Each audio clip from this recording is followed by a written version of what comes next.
আজকে ডিমের কারি খাবে বললো, তাই ডিমের কারি করছি। রোজ যে মানে সবাই যেরকম করো তোমরা ওইভাবেই করছি, সিম্পল। জাস্ট আমি ভিডিও করছি, আমার একটা রিল হয়ে গেল, এর জন্য আর কিছু না।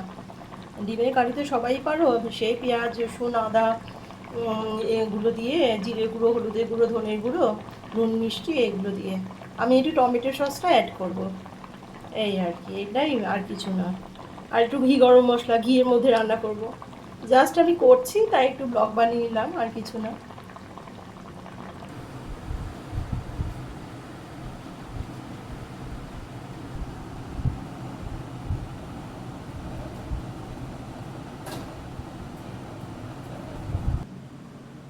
এই যে আমি 5 ফোড়ন দিচ্ছি, নিয়ে এই যে মশলা আছে জিরে গুঁড়ো ধনের গুঁড়ো হলুদের গুঁড়ো আর লঙ্কার গুঁড়ো, ওই পেঁয়াজ রসুন বাটা আদা বাটার মধ্যে টমেটো সসও দেওয়া আছে।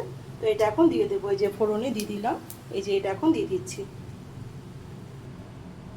এই যে এটা পুরো আমি নেড়ে নিলাম, এবার এই ফোড়নটার মধ্যে আমি দিয়ে দেবো এই যে এটা। এবার কষিয়ে তারপর এই যে আলু সেদ্ধ যেগুলো করে রেখেছি এগুলো দিয়ে দেবো, আর ডিমটা দিয়ে দেবো। তারপর লাস্টে একটু ঘি গরম মশলা দিয়ে দেবো, আর ঘিয়েই করছি রান্নাটা।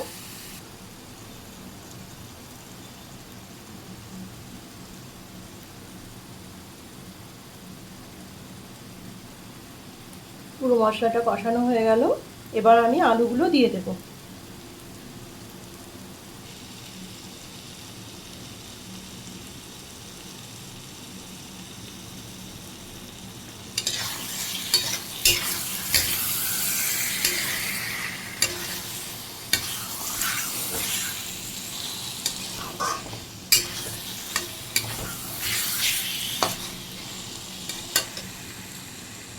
তো কষিয়ে নিয়ে লাস্টে আমি এই ডিম আর কাঁচা লঙ্কাগুলো দিয়ে দেবো, নিয়ে হয়ে গেলে পরে আমি নামিয়ে দেখাচ্ছি।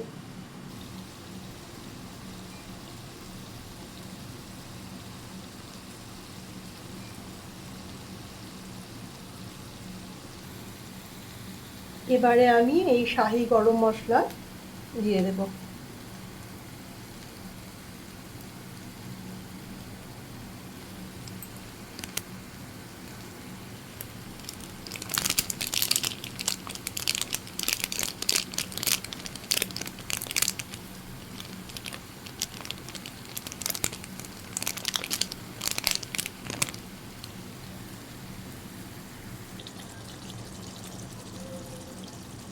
একটুখানি জল দিয়েছি আমি আমি এইটার মধ্যে আমি একটু জল দিয়েছিলাম, নাহলে তো মশলাটা মানে শাহি গরম মশলাটা মেশাতে পারবো না। একটুখানি জল নিয়েছি, এবার এটা আমি একটু শুকিয়ে নিয়ে তারপর নামিয়ে ফেলবো। রুটি দিয়ে যেহেতু খাবে কষা কষা, তাই ঝোল রাখবো না। তো নামিয়ে আমি দেখাচ্ছি। এর তো আমার ডিম কারি কমপ্লিট, এগ কারি কমপ্লিট।